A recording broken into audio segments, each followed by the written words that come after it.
we are now going to conduct a public forum of the City Council. The public forum is an opportunity for any member of the audience to speak on a matter specifically listed on the council agenda. Speakers will be asked to come to the microphone and state their formal name and address, along with identifying the specific item or items they wish to address. Each speaker is respectfully asked to keep their comments within a 2-minute time frame. The council will not be responding or answering any questions. However, at the discretion of the council president, clarification may be given. Is there any member of the public on the line with us this evening that would like to address the City Council in the public forum?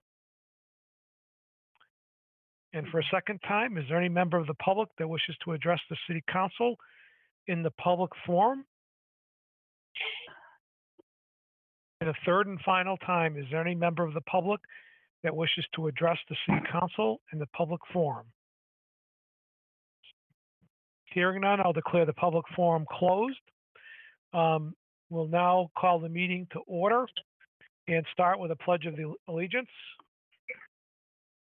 I pledge allegiance to the flag of the United States of America and to the republic which it stands, one nation, under God, indivisible, liberty, and justice for all. Okay, we'll now take a roll call of the councilors in attendance, starting with Councilor Frida. Present. Councilor Dombrowski. Present. Councilor Shalfo Zephyr. Present. Councilor Feckley. Present. Councilor Angelini. Present. Councilor Ardinger. Present. Councilor Pauline Cormier. Present. Councilor David Cormier. Present. And I shall be recorded as present. All 9 members of the council are in attendance. We'll now turn this next item over to the Ways and Means Chair. This is on C42. Is the chairwoman ready to report? I am, Mr. President. C42, Dean J. Mazzarella, Mayor. Request City Council vote of support by resolution for Guardian Angel Senior Services located at 29 Main Street, Leominster, Massachusetts. This is regarding a tax incentive financing agreement, or TIF. We received a letter from the mayor on November 19th requesting that we support this resolution.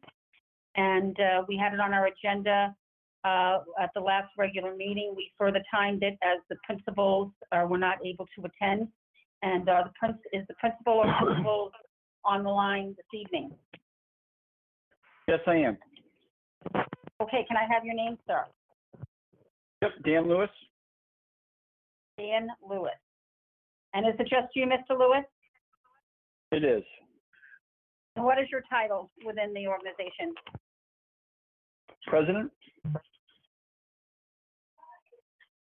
Okay, Mr. Lewis, thank you for attending our meeting this evening. Thank you for having me. As you know, you're welcome. As you know, we have received a packet of information regarding the requested tax incentive financing agreement between the City of Leominster and Guardian Angel Senior Services from the mayor. And the Madam council Chair? has been able to.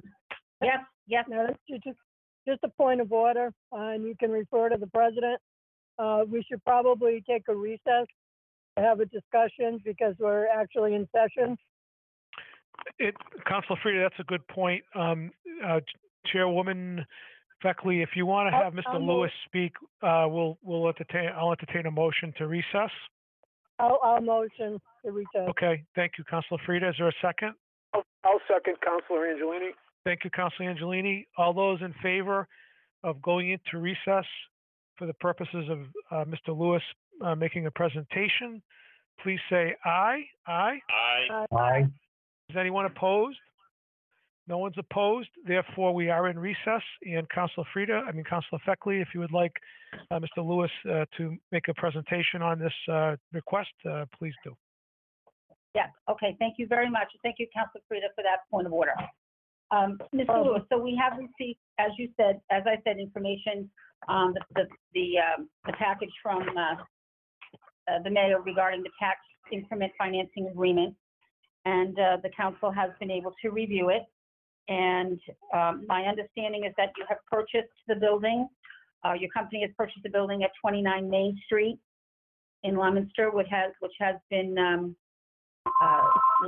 laying empty for quite a while.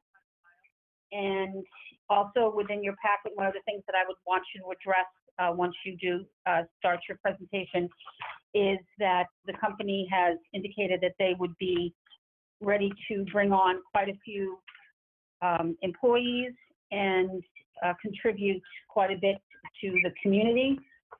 So what I would want you now at this point to do would be to present before the council what services Guardian Angel Senior Services provides, your background, obviously, you know, how Guardian Angel Senior Services came about, how you came about to be the president, and what, you know, I know we see this in the tax agreement, but what benefits you feel would be the most, would support this tax increment financing agreement the most.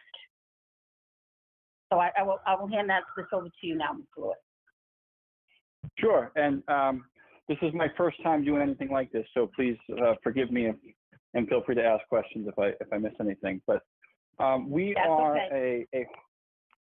we are a home care company, so we provide in-home personal care to help mostly seniors, but we do a lot of work. We're actually one of the largest providers for the VA. So we do a lot of work with veterans and a couple of the state waiver programs as well. So we help people with their ADLs, activities of daily living, in home, so that they can stay in home. And we firmly believe that people get the best care in home because it's one-on-one care. It's in their environment, which is what's best for them. Our goal is to better support the greater Leominster area. We have a contract with Montezuma Home Care, and we're trying to come in and identify and hire as many qualified caregivers as we can find. We're going to set up a training site there so we can get people trained as certified home health aides and caregivers in the area to provide that in-home care. There is a significant shortage of staff in that field now. So our first challenge is going to be finding first some people to work in the office, to run the office there, and then to find the folks, the caregivers, to take care of the community. We have been in business for 17. Go ahead. Oh, no, go ahead. No, continue.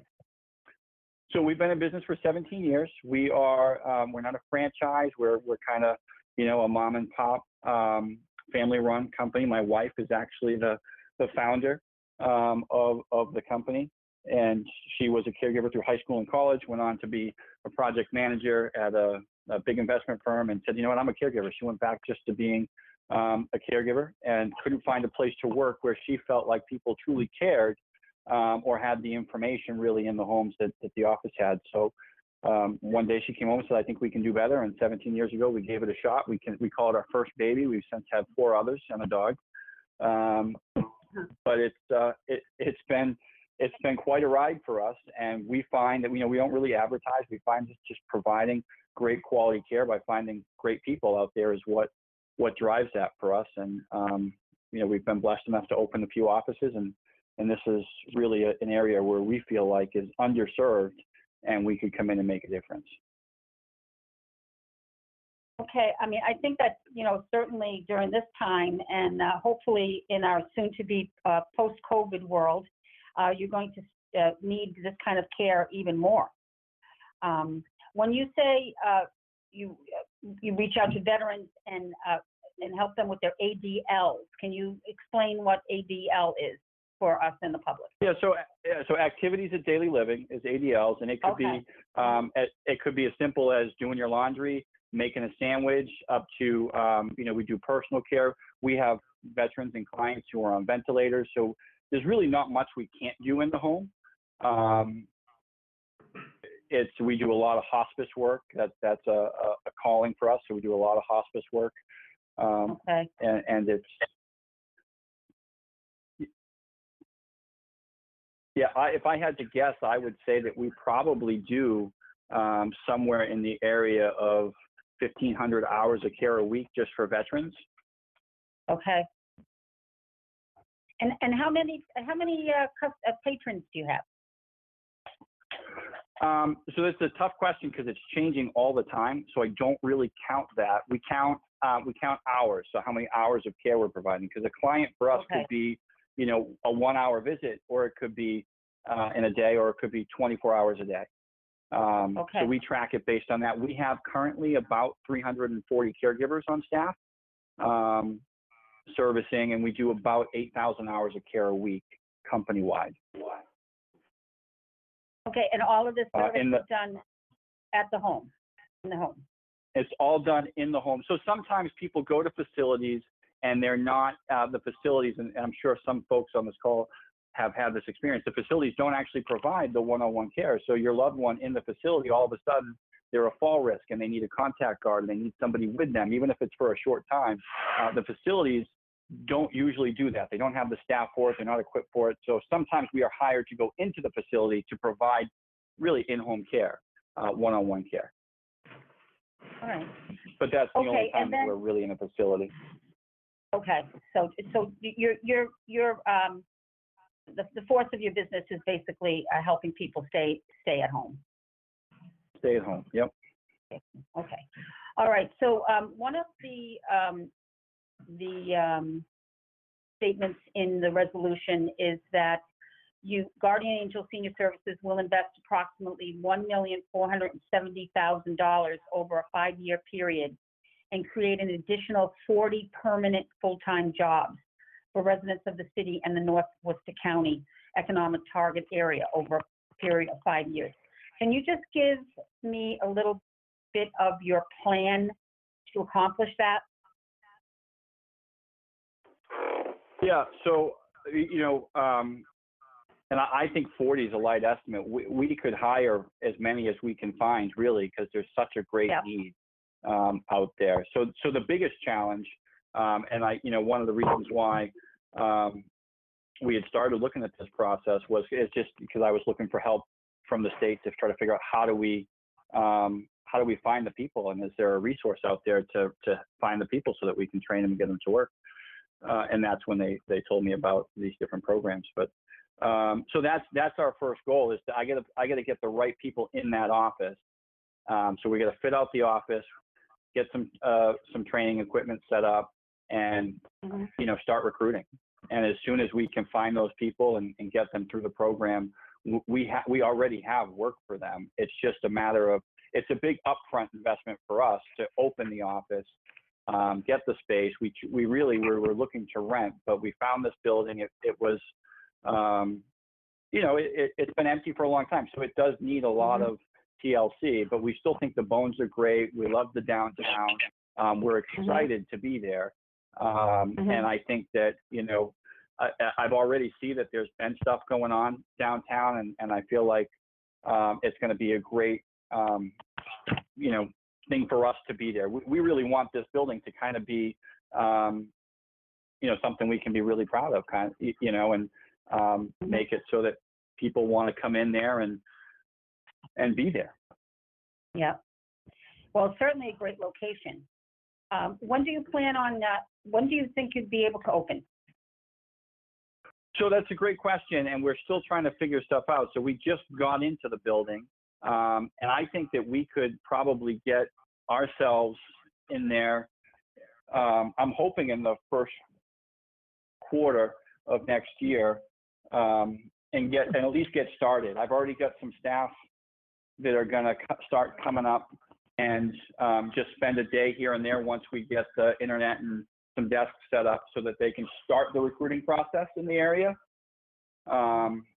So that's my hope, is the first quarter. But there's a lot that's going to be just a small portion of the building that'll be ready, because it's a big building. And, I don't know if anyone remembers when Fidelity Bank was there. They haven't really done anything with the building since they were left. You can still see where they ripped the teller stations out. So we'll have to get it all fit out for that. But Okay. And then I think somewhere I read that you would rent out some of the space in that building as well. Yep. Yeah. So we'll probably take the lower level. It's subgrade, and it has access outside to the back. So it's walking out from the back. Right. And then we would look to rent the the first floor and the second to start. And then, you know, as things grow, if we need more of the space, it's there. But I think that the window front on Main Street would be great to have. I don't need that. I don't need window fronts on Main Street. So I think it'd be great to find a tenant that would appeal to. I understand the previous owner didn't want to rent to anybody unless they were going to take kind of the whole building. We're not that picky. As long as they're good for the community and they want some space, I'd love to have them. So our plan's to be on that lower level. It'd be great if I could find some businesses that would complement, if I could find, you know, maybe a doctor's office or something that wanted to be there, but. Oh, right. All right, well, just one more question from me. So where does most of your revenue come from? Is it insurance? Is it the veterans? Is it private pay? So it might be private pay. So I'd say we're 40% private pay. We're probably 25% VA. And then I don't know if you're familiar with ASAPs, Aging Service Access Points. That's another 25%. And then the state waiver programs. I know MFP and ABI are the two waiver programs where we help people who have been in facility that have been through an accident or injured. They've been in facility for, you know, usually a year or more. We help them get home and stay home. Okay. All right, Mr. Lewis. Well, thank you for all that information. For somebody that said you're not used to doing this, you did a very good job. Thank you very much. You're welcome. So what I'm going to do now is I'm going to pass you over to Councilor Frida to see if she has any questions or comments for you. Councilor Frida. Hey, Mr. Lewis, how are you? I'm good. How are you? I'm well, thanks. Just a quick question. I'm very supportive. I think it's a great reuse of that building. It's a necessary product that you have. It's well needed in the community. Unfortunately, something like that never goes away. It's needed all the time. Just out of curiosity, where is some of your locations around the state? So we have an office in North Billerica, and that's kind of been our home base or corporate office, I guess, since 2006. We've since opened we have an office in Lynnfield, Massachusetts. We have an office in Auburn and in Springfield. So the Auburn and Billerica offices for us will probably really help to support Leominster as we get it going. All right. So this is probably a perfect center for that. So, you know, with the surrounding. It is, absolutely, and it's. Go ahead. No, I was just going to say I don't have any other questions. I think it's great, and you're not looking for a huge tax incentive, and you know, for what we'll get out of it, I think it's a perfect partnership. So good luck, and look forward to that ribbon cutting. Thank you very much. You're welcome. Okay, and now the third member of the Ways and Means Committee, Councilor Dombrowski. I would just echo Councilor Frida's well wishes and just wish you good luck. I think it's a good location, and it's good to get that building fixed up. Thank you very much. Thank you. Any other councilors have any questions or comments for Mr. Lewis? Councilor Angelini? Go ahead, Councilor Angelini. Thank you, Councilor Feckley. Mr. Lewis, I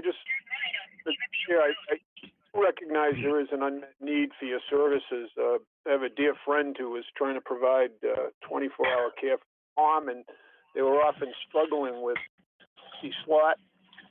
So I know how troubling it can be to have a family member in need of care and not have the resources available to provide that care. It can be very taxing on a family. So I wish you the best in your experience here in Leominster, and happy holidays to you as well. Thank you very much. Thank you, Councilor Angelini. Any other councilors have any questions or comments for Mr. Lewis? Councilor Feckley, this is Councilor Shalfo Zephyr. Go right ahead, Councilor Shalfo Zephyr. Thank you very much. Thank you very much, Mr. Lewis, for joining us this evening. I understand the great need, you know, for the kinds of services that you want to provide in the region. So I'm really happy that you're coming to town. I had a quick question about how many caregivers do you currently employ? About 340. Wow. Okay. It fluctuates with every pay period, but. Sure. And you did mention setting up a training facility. Have you reached out to any of the higher ed institutions, either Mount Wachusett Community College or Fitchburg State, or even our own high school Center for Technical Innovation? Because some of these have programs that are training people to work in healthcare. You know, I haven't, but I would love to connect with them because we could, you know, guarantee every graduate an opportunity for a job anyway. They would, of course, need to meet the rest of our standards, but Sure. we would love to partner up with a school that's, you know, training home health aides or CNAs.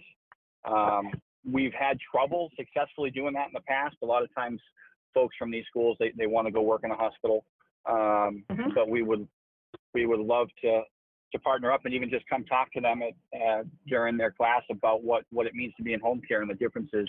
We've done that in the past between that and facility work. Good. No, I think that there may be some opportunities locally for you, you know, to be able to put that partnership together. So I hope that, you know, that you can reach out to some of the local institutions, because I think it would be a win-win for both of you. That would be great. I may, forgive me, I'm driving, but I may follow up with maybe Nikki to recommend those places that you mentioned again. Nikki Peters would be a tremendous resource. Yes. Yeah. Oh, Nikki, sorry. I didn't realize you were on. Oh, no. Sorry. Yeah. Oh, go ahead. Oh, no, I'm happy to do that. And also, you know, we do connect people with the CTEI school in situations like this. And I've worked closely with them in the past for, you know, people to have their work studies done at the local companies. So we're happy to connect them for that purpose. Councilor, That would be great. Interjecting that. Mr. Lewis, I'm a trustee of Mount Wachusett Community College. So, you know, I would be happy to connect you with the curriculum coordinators and get you into the school. That would be fantastic. Okay. Councilor Feckley, I do have one more question. Go right ahead. And this is probably for Nikki Peters. Nikki, I'm looking at the agreement that we have, and there's a slight difference between Exhibit 1, which says EDIP Local Incentive Only Application Exhibit 1, and it starts with FY22.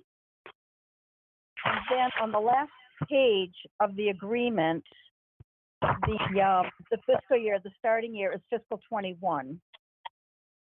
So It should be 2021. So the 2022 might have been a typo. I believe it's 2021 to 2026. It's a 5-year test.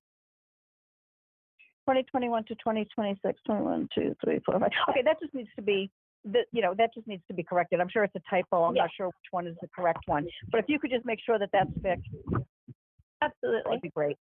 Alrighty, thank you. Thank you, Councilor Feckley. Okay, thank you, Councilor Shalfo Zephyr. Any other councilors have any questions or comments?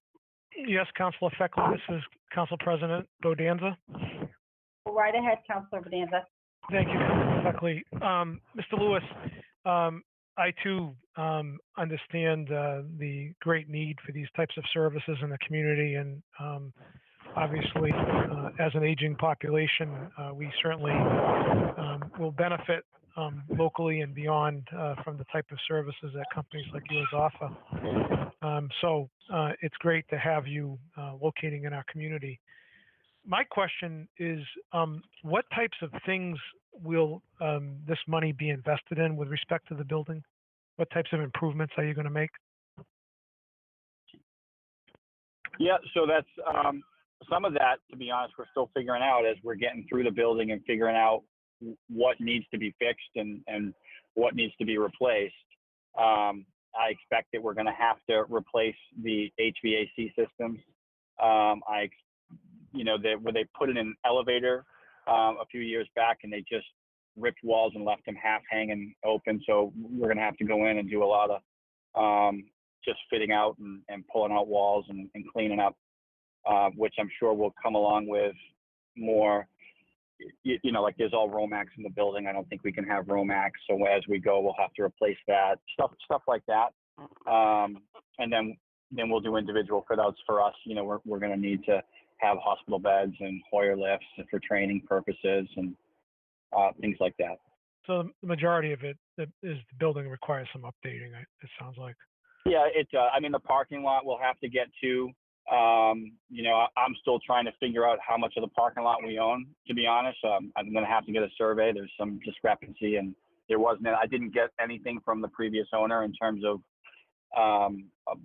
a plot plan or anything like that. We had some challenges getting information.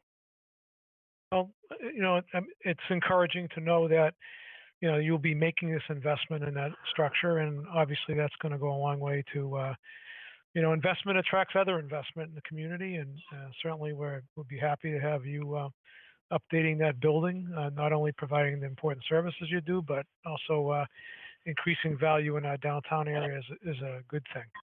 Welcome to Leominster, happy holidays, and hope to meet you sometime in the community. Thank you very much. Okay, thank you, Councilor Bedanza. Any other councilor have any questions or comments for Mr. Lewis? Okay, hearing none. Mr. Council President, do we go for a recommendation at this time? Well, let's return to regular session. Okay. We'll declare that we're back in session. And at this point, you can give me your suggestion, and if you want me to pull your committee, I can do that too. Okay, thank you. So are we back in session, or we? Yep, we're back in session. Yep. Okay, good. Okay, so regarding C42, the request that City Council vote of support by resolution for Guardian Angel Senior Services, we have just finished a conversation with Dan Lewis, who is the president of Guardian Angels Senior Services. Mr. Lewis and his family have been in this business for 17 years. They own run 4 other locations. They employ approximately 340 caregivers. They purchased the property at 29 Main Street, which has been laying empty for quite a few years, and they have quite a bit of good plans for its renovation and to bring it back as a storefront in the community. Mr. Lewis has indicated that he is very interested in working with graduates towards home health aid and CNA positions. He will be getting some information regarding the CTI, Mount Wachusett, Pittsburgh State. So there's a lot of opportunity there for the general area to have employment. Mr. Lewis and his family seem to be very dedicated to this work. I believe that this is something that is definitely going to be needed especially in these challenging times, and as hopefully we begin to emerge from these challenging times. So my recommendation would be that we support the resolution, and I will ask the council president to poll my committee. Very well. Councilor Frida? I agree. And Councilor Dombrowski? I agree with adopting the resolution. All right. You've heard the unanimous recommendation of the Ways and Means Committee to adopt the resolution reflected in C42 to grant the tax incentive financing agreement to Guardian Angel Senior Services.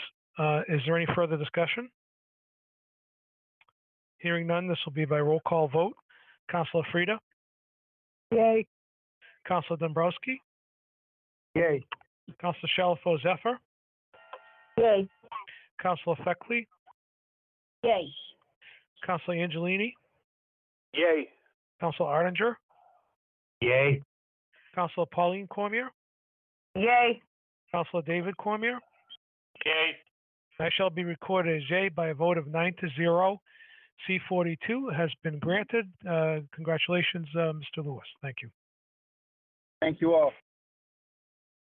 Okay, we'll now move on to the public hearing, and because I am recused, I am going to turn over the chair of the City Council to the Vice President, Councilor Feckley, and allow you to open the public hearing. Thank you, Council President. This is a public hearing continued on 17/21. Stephen Fraticelli of Fraticelli Oil Company, Inc. I am referring this to the chairperson of Legal Affairs. Thank you, Vice President. I believe we should probably do a motion and a second and a quick vote to go into recess to conduct the public hearing. Okay. So I would do we have a ask, motion? well, go ahead. I would move that we go into recess. And do we have a second? Councilor Angelini will second. Okay, so we are in recess. Go forward, Councilor Dabrowski. Okay, this is a public hearing. This is petition 17-21, Stephen Fraticelli of Fraticelli Oil Company, Inc. Request to amend flammable liquids license from 335,000 gallons to 575,000 gallons of flammable liquids at 239 Litchfield Street. I'd just like the record to reflect that the petitioner submitted an amendment. We voted on that to reduce the amount of gallons to 515,000 gallons. So that's how the petition reads currently. I just want to make Mr. Fraticelli, I don't know if Mr. Fraticelli's on the line. Yes. Okay, thank you for calling in. And who do you have with you, Mr. Fraticelli? I have Bob Seppi from MPE. I have Troy Phillips from Traffic Petroleum and Equipment. My attorney, Paul Foley.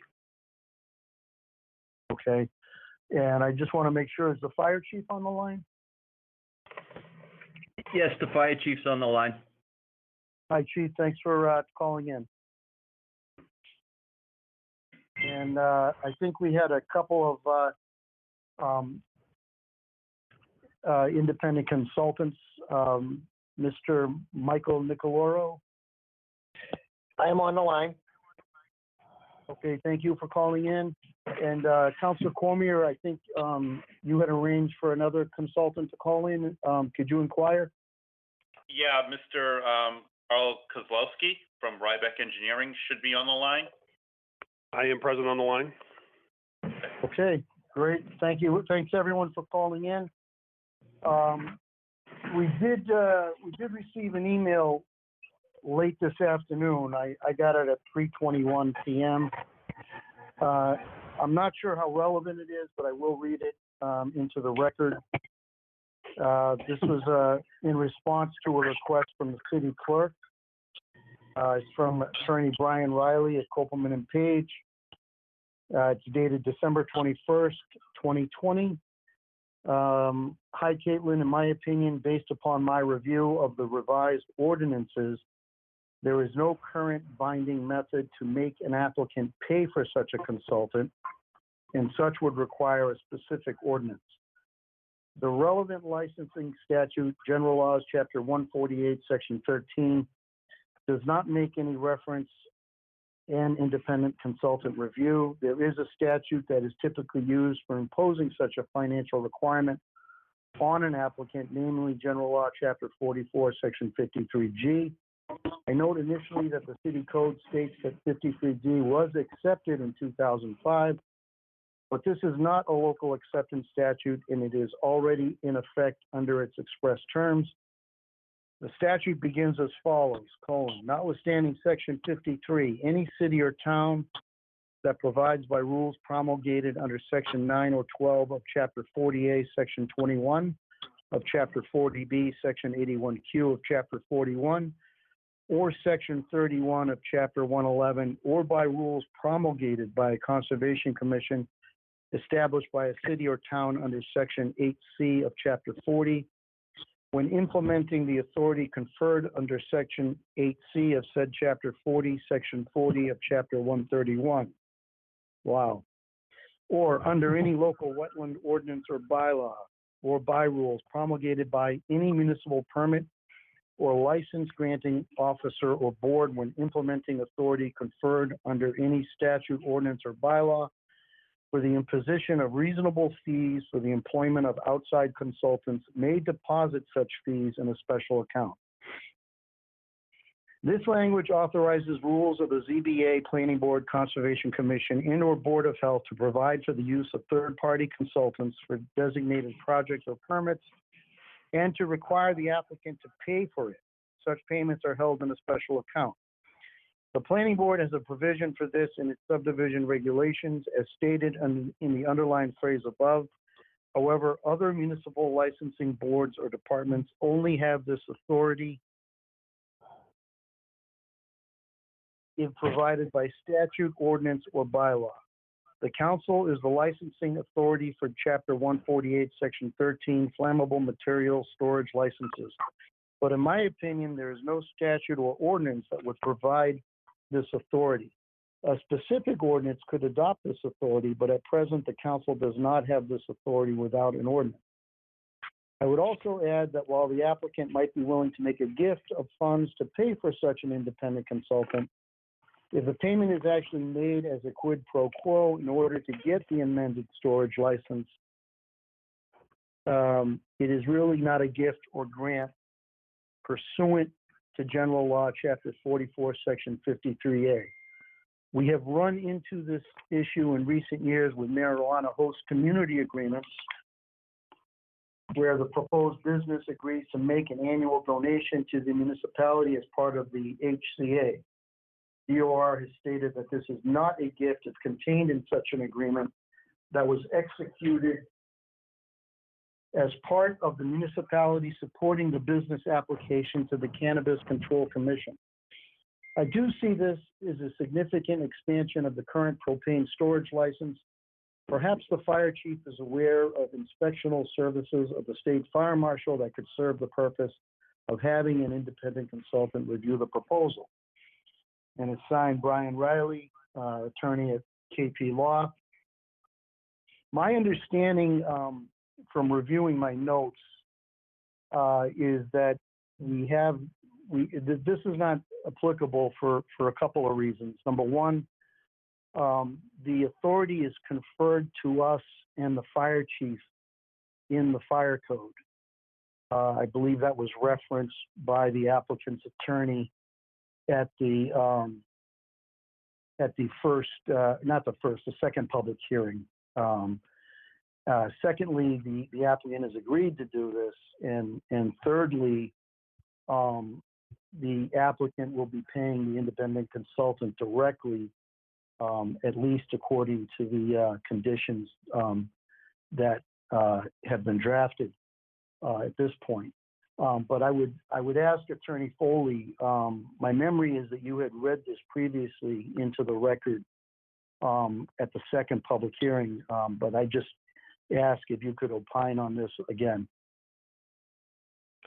I did, and I'll be honest, I'm at home at the moment, and I don't have my my working file with me.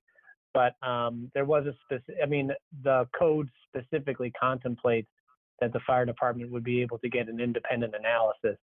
I think, and if the fire chief is on the line, he might be able to confirm that in a discussion between himself, I think, and the state fire marshal, this was also emailed to him, and I'll just read from the email that I'm looking at. According to NFPA 58, which is the fire code applicable to these installations, 6.4.1, installations over 4,000 gallons can request a fire safety analysis. This analysis should be paid by the installing party. This analysis is described at NFPA 58 6.25.3. So I think this exact process is contemplated by the fire code. Okay. Councilor Dombrowski, this is the fire chief. Yes, Chief. Could I comment now? Oh, absolutely. Okay, so in our code, it stipulates that back when we started this, I kept referencing the building code, because I think also the building official has the same, and then they pointed this out, and in fact, we're reading it as you speak. This is for when we issue the permit in the installation. And I just want to make a statement that, you know, if the license is granted and they hire the consultant to help with that process, I am fine with using the same consultant to review the permitting process in the installation. So if that helps Mr. Fraticelli or your decision is if the city council agrees on hiring one of the individuals who's being interviewed tonight, I would be fine with that being the same person so that they don't have to pay double the cost, if that helps. Okay, I appreciate that. I think really we would be approving an independent consultant that essentially would work with you. I think we're probably going to have to wordsmith. Yeah, but I think there's two separate issues. Is the issuing of the license. We can't do anything until the license is granted. They can't apply for a permit until a license is granted. That seems to be the catch, is they can't, none of this can take place unless a license is permitted through you first. And then it would be the permitting application of the installation and the inspection. Right, and that was, that I believe that's how the condition number 3, proposed condition. I mean, obviously, people have to vote on everything, but proposed condition number 3 is drafted with the intent that the independent consultant approves the final design and the final installation, and that at your request, Chief, he would be, you know, from time to time would go and inspect the project at your request. So I think we're on the same page. We're just, correct. You know, perhaps using different language a little bit, but I think we mean the same thing. But I know we have a couple of independent consultants on the line now, Chief, and I would encourage you to, you know, also ask as many questions as you can. I don't know if you've had an opportunity, Chief, to review their respective resumes or information. Yes, I did. The last meeting when the resumes were sent in an email, or I received the package, I should say. I did look at them. Okay. All right. So I guess unless my committee disagrees, and if you do, please voice in. But I think perhaps at this point we can have the independent consultants speak about their background and you know, perhaps take some questions from the fire chief and from us as well. Councilor Shalfo Zephyr, are you okay with that process? I am, thank you. Okay, and Councilor Cormier? I am as well, thank you. Okay, all right, well, why don't we, we'll start with Michael Nicoloro, unless anybody minds. Mr. Nicoloro, are you there? Yes, I am. Okay, Mr. Nicoloro, if you could just take... Mr. Chairman, this is Yes. Councilor Frida. Yes. I'm not so sure I agree with the process moving forward after reading the city solicitor. I'm not sure what authority we have. I know you're interpreting it a little differently, but I thought it was pretty clear cut. I agree with everything that you and the chief just discussed, that you know, our responsibility is the license. If we agree, then the chief and the process of the permit is when the consultant would come into the picture. I'm not so sure we should be moving forward in this direction with the consultant at this point. I don't think we have the authority. I beg to differ, but this is a public hearing, and at a minimum, the chief is on the line, so he can have the opportunity to hear from the consultants as well, because he may be, at a minimum, if this is approved, he may be working with one of these consultants, or at least educating himself on questions to ask of somebody else. So I think, I feel comfortable going forward. Wouldn't he have the authority to do that anyway when it all goes to him if we approve it? I think he would, yeah. But I also, my opinion, I think we have the authority to move forward in this fashion at this time. Okay. I don't know that I Thank you. agree. That's okay. Mr. Nicoloro, if you could, take a few minutes, if you just introduce yourself to the council and maybe provide a summary of your background. Sure. I'll be brief. My name is Michael Nicoloro. I work for a company called Sanborn Head. Our base headquarters is in Concord, New Hampshire, but we also have offices in Massachusetts, as well as Vermont, Philadelphia, and in Colorado also. I head up the Energy Services Group, and I've been in natural gas since 1979. I started out my first 16 years working for the utilities, managed propane facilities, LNG facilities, as well as all their gas supply and gas installations for a number of years up to 1994. Took a little hiatus away from natural gas, went into water for a little bit, and came back on the consulting side. And so for the last 20 or so years, I've been providing consulting services to natural gas industry. Done a lot of propane work for a lot of the utilities, have done a number of fire assessments, and have been involved in a lot of design and installations. I have a pretty good understanding of NFPA 58, 59, and then also in the LNG world, but that isn't where we are today. We're in 58, 59, NFPA 51, and I just need to understand some of your local codes. But my whole premise here in the energy industry, been in it for 40 years, is safety.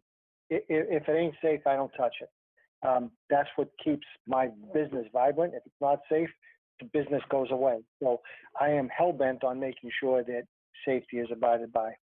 I've worked with a number of fire departments within Massachusetts, one in particular, the Town of Hopkinton Fire Department, Cambridge, a number of different fire departments, because a lot of things really will find its way to the fire department to make sure they're good with it, make sure that they've got the right protection, they've got the right equipment, and they can respond to any type of, either it's a tabletop drill or an actual drill. But to me, my whole embodiment is all regarding safety. So I'll end it there. Okay. And have you had a chance to look at any of the materials relevant to Mr. Fratticelli's submission?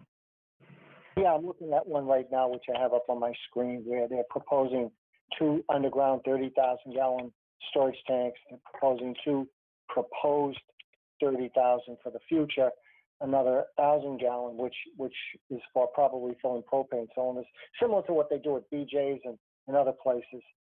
Looks like they have about maybe 6 to 7 transports.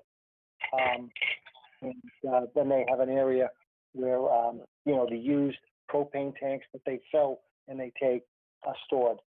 That's pretty much what I understand the site to include. Okay. And have you been involved in projects of? Really projects that have been on the utility side, as well as up in Maine, where I was able to, I was retained by the Maine PUC, that's the Public Utilities Commission, to evaluate probably about 400 of their installations, which it's small scale, it's propane, but really to look at it from a safety perspective, where they have small 500-gallon, 1,000-gallon tanks. I've been doing this for a number of years, but yeah, I believe that my expertise could be utilized for facilities of this size, even though a lot of my work is on the utility side. Okay. All right. I'll ask if first I'll go to Legal Affairs. Councilor Shalfo Zephyr, do you have any questions for Mr. Nicoloro? I do. Yes. To start with, Mr. Nicoloro, thank you very much for joining us this evening. Do you have experience working with a combined fuel oil dispensary facility coupled with propane? Yes, I mean there's been some installations down in Providence. I don't know if you're familiar with East Providence, but I was dealing with an LNG facility, which is a little different than propane, but certainly LNG and a lot of the oil storage that's down in that area along Terminal Road, Allen's Ave. If you look it up, you'll see that there's a number of different installations there to make certain that no one event from where we are or no one event from where they are would affect each one of each other. So that's third-party incidents are a big deal when it comes to any kind of installation. Not only do you look within your plant, but you have to look at what's outside of your plant that could affect what you are trying to build out or what you're trying to maintain.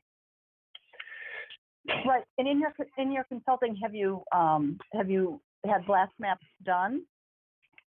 Yeah, have you contended also with these kinds of facilities being adjacent to residential areas? Is part of that question. Right.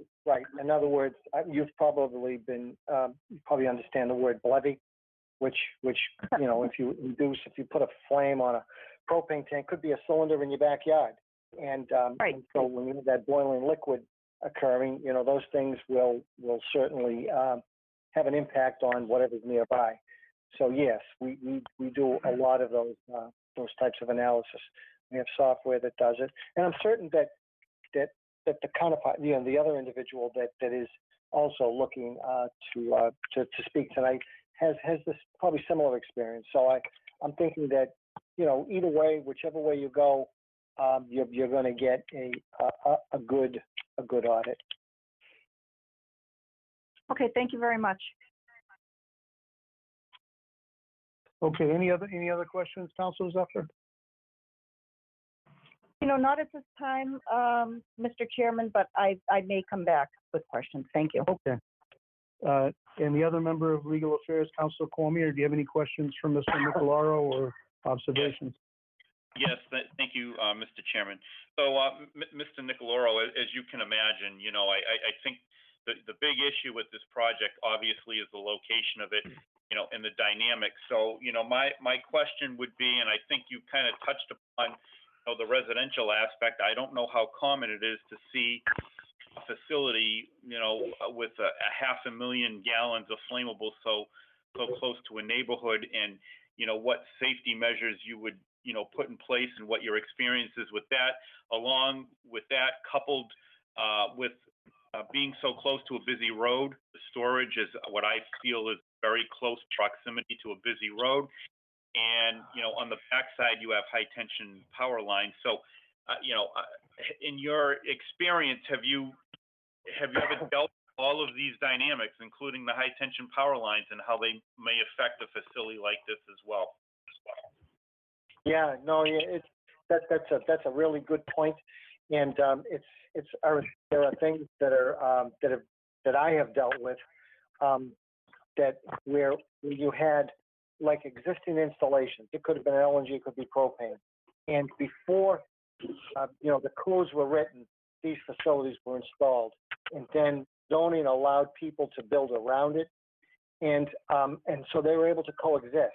Now, granted, there is that danger, right? I'm not going to discount the danger that's associated, but to me, it was all about making sure you have qualified human beings running the facility. To me, that is it. It's the human element, where you introduce the human element to things like this. Could be a nuclear power plant, could be an LNG facility, it could be a propane facility. I'm a big proponent of making sure that the training and that you get the right qualified staff and you got the right relationship with the emergency management folks, where you do tabletop drills and you're able to actually, collaborate and decide, if something were to happen, how would you respond? How would you inform the public? So, and I've been doing this for 40 years. I have to say the natural gas industry is pretty safe. Now, one could say, well, gee, what happened to Columbia Gas? Well, that was an instance where, there was an instance where I think there were sales of companies and information and records, and people weren't properly trained. So I always go back to the people. So to me, if Botticelli is willing to put the right people in the right place to make sure, and the right relationship with the emergency management folks, I think you can have a safe environment and be able to coexist in a symbiotic relationship with the public as well as what he's trying to do as an enterprise. I agree, but I guess my question is more geared toward, the surrounding infrastructure. Power lines, high tension power lines, busy traffic. I'm sure that you've dealt with solutions in the past to make that safe. I mean, I know the employees are going to have to be trained. I'm talking, people that are driving up and down Litchfield Street, not paying attention and go up the road and slam into a propane vehicle parked there, and and then the car bursts into flames. So, those are things that I want somebody qualified to give me a good opinion on how we make sure that is safe, the surrounding infrastructure. Well, I mean, a propane tanker truck that would be impinged. The propane has a tendency of wanting to hug the ground. Propane is heavier than air. So as far as I'm concerned, the high tension wires that are up on maybe 20 feet in the air will not be immediately, in a peril. But my take is that a lot has to do with the training and then the relationship with the emergency management folks in terms of being able to have, the right equipment to make sure that vapor cloud doesn't get to an ignition source. All right, thank you. I would appeal to the fire chief to talk about the type of training that they have, and if they don't, and that's something that needed to be provided for them. And there is an NGA school, Northeast Gas Association, that provides that type of training. Okay, I'm all set for now. Thank you. Okay, thank you, Councilor Cormier. Are there any other members of the council that have any questions for Mr. Niccoloro?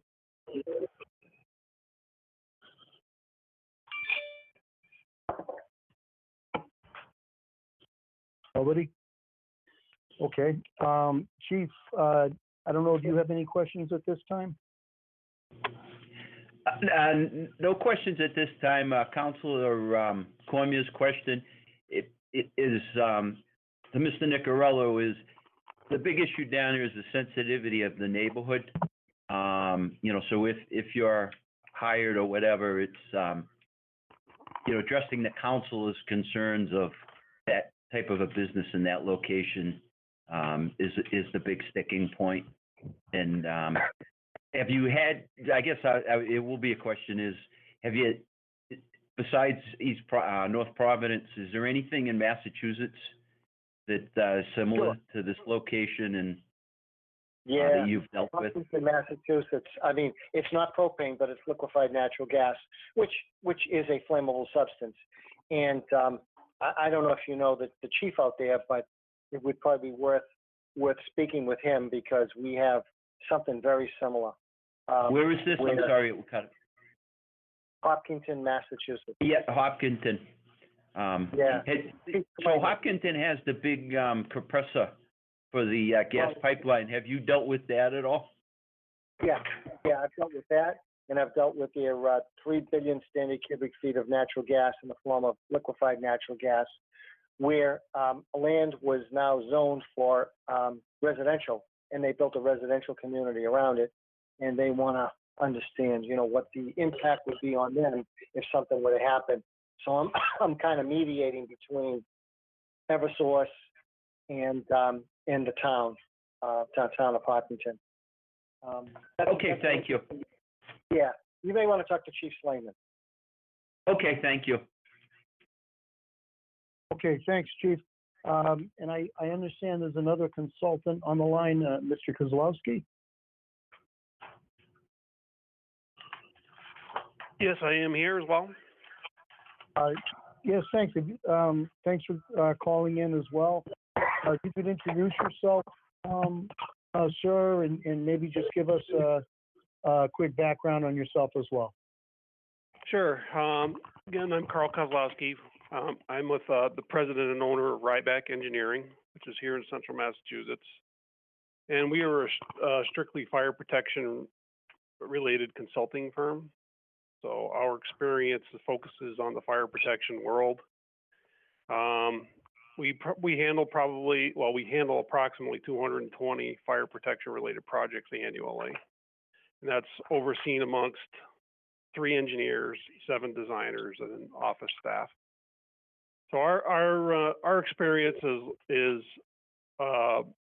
not industry specific, let's say. For instance, we do get involved with liquefied petroleum facilities, usually designing systems. State fire marshals had concerns in a couple of different facilities where we came up with solutions for the owner to meet the state fire marshal's requirements. Our projects, while in the liquefied petroleum gas world, are 2 to 3 a year, but we do flammable liquid storage consulting. We do fire sprinkler, foam, anything that's basically in the fire protection world, fire alarm systems, evacuation type system alarm design, as well as water supply analyses.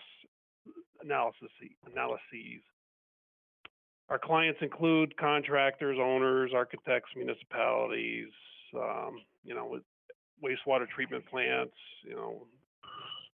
Lowell wastewater treatment plant we've been involved with there. So that's the nature of our business. And we work pretty closely with the state fire marshal, and regularly evaluating systems, and then corresponding concerns that they might have. We try to help them get through their requirements, both from a building code perspective and from a 572 CMR1 perspective. So that's my rambling overview of our firm. Okay, I did read your resume, and it seemed to focus more on sprinkler systems than anything else. Can you give me a percentage of the firm's business relative to designing flammable propane systems? Oh, somewhere in the 5% range. Okay. And how long have you guys been in business? Since 1978. Okay. Okay, thank you, Mr. Kozlowski. I'll go to the other members of Legal Affairs. Counselor Zephyr, do you have any questions for Mr. Kozlowski? Sure, I'll ask him the same question I asked Mr. Niccoloro. Thank you, Mr. Kozlowski. Do you have experience either consulting in the design phase or after the build, after the facility has been built, that has 2 different types of fuel, that is oil heating fuel, for example, in this case, along with propane? Well, we've done 2 different types of fuel for sure, whether or not it's been directly with the propane as a backup. Biodiesel, I remember, in fact, I've oversaw some of the MPE's work for biodiesel facility that they designed.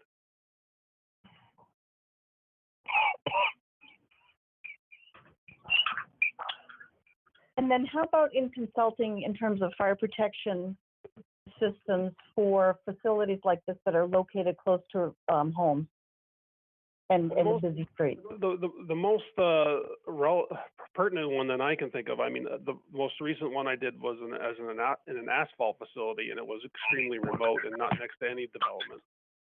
One we did do was at a private, and these are privately owned large propane facilities. Another one was at a paper coater, had a propane tank directly next to a residential facility. It was in Ware, Massachusetts at Kanzaki Paper.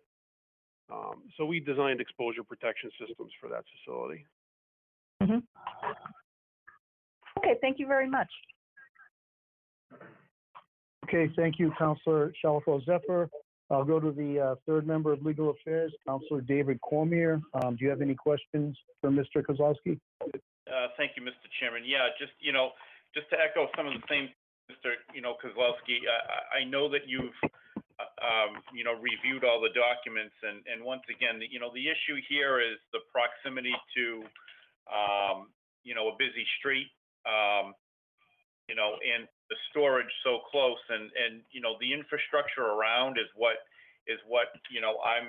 I need guidance on, so that we can, put the proper barriers and proper infrastructure, to keep the neighborhood safe. So that's what I'm kind of looking for, is someone that's had experience with those sorts of design.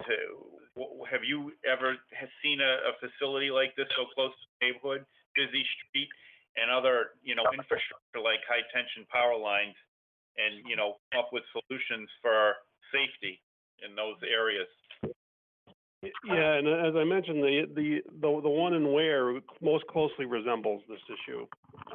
And again, it was directly close to the residential facility. The barrier protection was something that was existing, so we didn't get involved with, but we did it. I have to do some exposure protection for it because of the nature of any type of brush fire or anything of that nature to prevent it. So it's not, from the real perspective of a propane tank, that any type of active system really is meant to protect it from an outside radiant heat source. And, those types of systems are the ones that we design. Okay. All right. Okay. Thank you very much, Mr. Chairman. Okay, thank you, Councilor Cormier. Is there any other city councilor that has any questions for Mr. Kozlowski?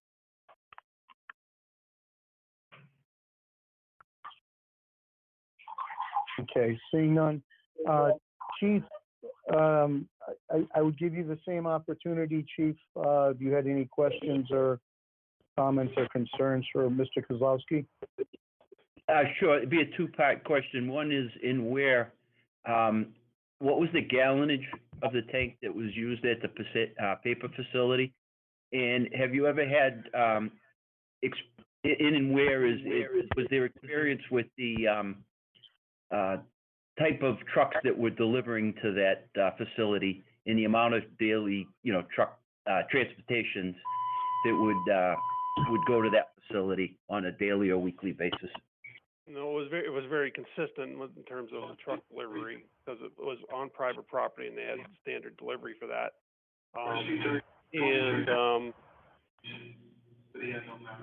What was the first part of your question? Sorry. The size of the facility, the size of the tank? That was 30,000 gallons. It was. So were they getting like a weekly delivery or bi-weekly, or you know? It was monthly. Monthly, okay. All right, thank you. Okay. Anything else, Chief? No, that's it. Thank you. Okay. All right, so just bring it back to, actually, before I do that, I'm going to go to the public. Are there any members of the public on the line who wish to address the council either in favor of or against this petition?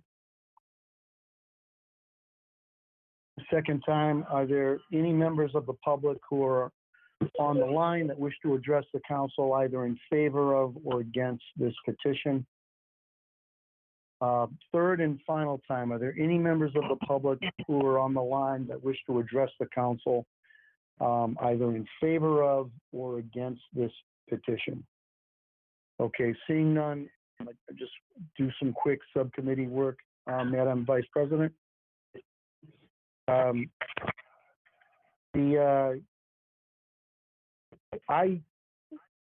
personally don't think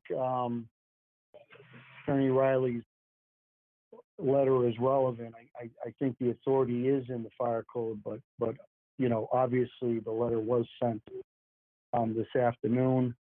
I know we proposed, or I had set forth a list of conditions. My understanding is the applicant is okay with those conditions. There may be a need to edit condition 3, which is relevant to the issue of the independent consultant, and also along with that, you know, if we need to make a decision on the independent consultant, but it sounds like we're going to need to get some feedback from the city solicitor, unfortunately. Councilor Zephyr, do you have anything you want to add to that? No, I think your summary pretty much, you know, covers my thinking and my concerns as well.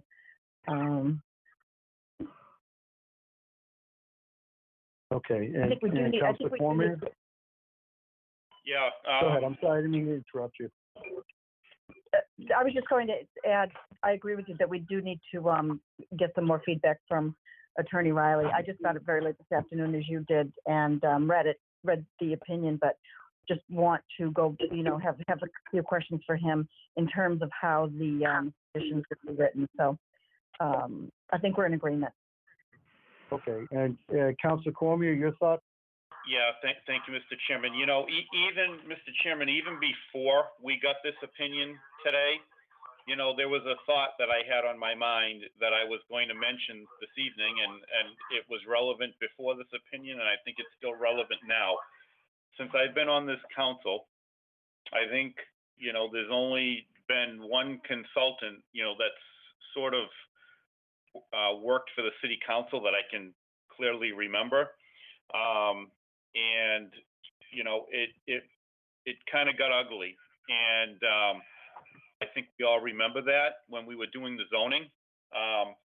So I want to make sure that there is no doubt about it, that we're doing what we're supposed to do, because I don't want to end up with egg all over our faces again. And, you know, we're asking somebody to do something that we have no authority asking for. And, you know, the purchasing agent doesn't get involved, and I don't want to get involved in that again. So I think we need some clarity on what Mr. Riley, you know, has indicated, and you know, we need to make sure that the way we're moving forward is the right way. So, yeah, we're definitely going to have some more dialogue with him after that opinion. Yeah, I agree. I think it's important to note that the independent consultant is not going to be working with us. He's going to be working with the fire chief. The question is, under those circumstances, if we condition the approval of the license based on that condition, if we're able to do that. I suspect we are, for a variety of reasons. Namely, the applicant doesn't object, number one, and number two, we're not. The statute that Attorney Riley cites talks really in depth about the establishing of a special account and monies to go into the account, and then the council or whatever the city authority is, pays the consultant from those monies. That's not really how this is being set up. The applicant would be paying the independent consultant directly. The city would not be getting involved in that. It's really just a question of whether we can condition approval of this permit on it, and whether or not we can select a certain independent consultant as part of that condition of approval, or perhaps recommend one. But that's my understanding of it. Is there any other? Mr. Go ahead, I'm Chairman? sorry.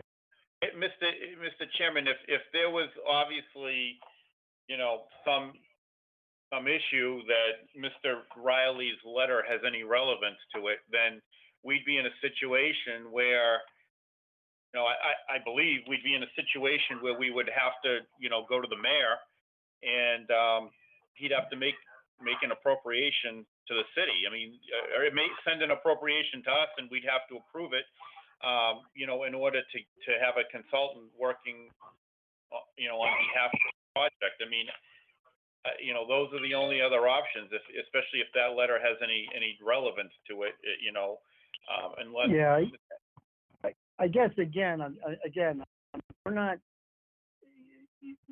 All we're doing is issuing a permit to store flammable liquid gas, and how much. The actual installation, design, construction of it, and then the future monitoring of it, all is at the foot of the fire chief. The question though really is, if we have it as a condition of our permit, if there is a problem, I think that just gives us some greater ability to suspend or revoke or modify permit. Mr. Chairman. So that's point of really where order. it's at. Plus, excuse me, I was speaking, Counselor. But I will allow you to speak in a moment, okay? I had a point of order. Go ahead. That's fine. But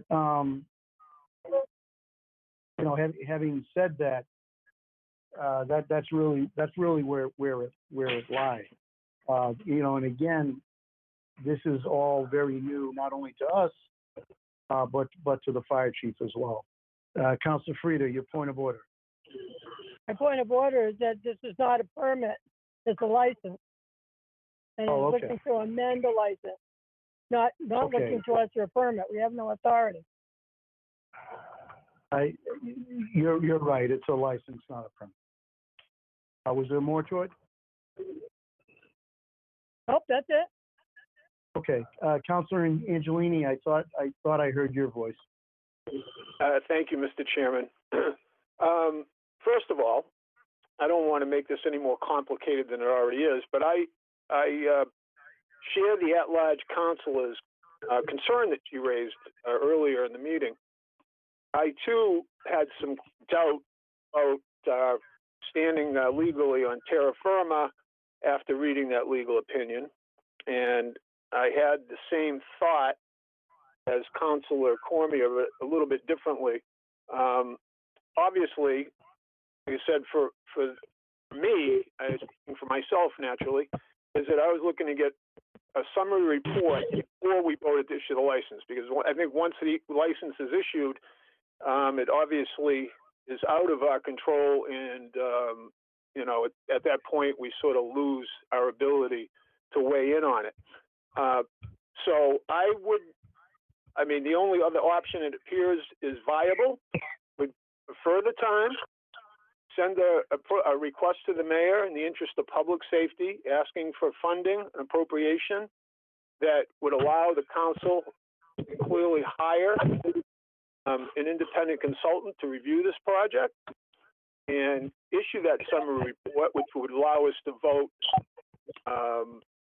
on the matter, being fully informed and fully aware of potential issues. So I do agree that there is a great deal of uncertainty after reading that opinion, and I know we're blessed to have 3 attorneys on the council. One is abstained from this proceeding, but I certainly take what the chairman has said. I know he's a serious man, and I respect his opinion, but I think we do need to get this legal issue rectified before we can move on. Thank you for the opportunity, Mr. Chairman. Okay, thank you. All right, so we got to continue the public hearing again. Could I say something, Bob Seppi? Yes, sure, Mr. Seppi. You have two professional engineers that you've interviewed. I assume they've looked at the plan that we provided and looked at the code references and all the distances and separations we put on that plan. I'd be curious if they did their due diligence and looked at that plan and give you an unofficial opinion on the adequacy of the design of that, or the conceptual design of that facility that they've looked at. And they help you with your decision making, because I don't think we're at the point where we need full-blown consultants to do a design review, because we don't have a design review at this point. Right, no, I understand. You're trying to, as the applicant, you're trying to get to that step. I understand. Because I don't know what additional consultant is going to help on this issue. This is Carl. Mr. Chairman. Right back. Could I speak? This is Carl from Ryback Engineering. Go ahead. In no way have we done any, personally, I have done any type of in-depth review other than, I basically have answered a request for a resident. So there's no technical analysis been done, no opinion that's formed for or against anything that's happening here. And I think one of the things as a consultant I'd be concerned about in this whole process is a clearly defined scope. Because for us to help town make a decision, the limits of our scope need to be defined. And so it's been very difficult for me to put a broad brush budget even to something that I don't even know the level of scope. How is it early? Is it construction phase? Is it pre-design phase? Is it ongoing? It's very difficult for us as a consultant to do this and limit our liability to what's reasonable in the industry.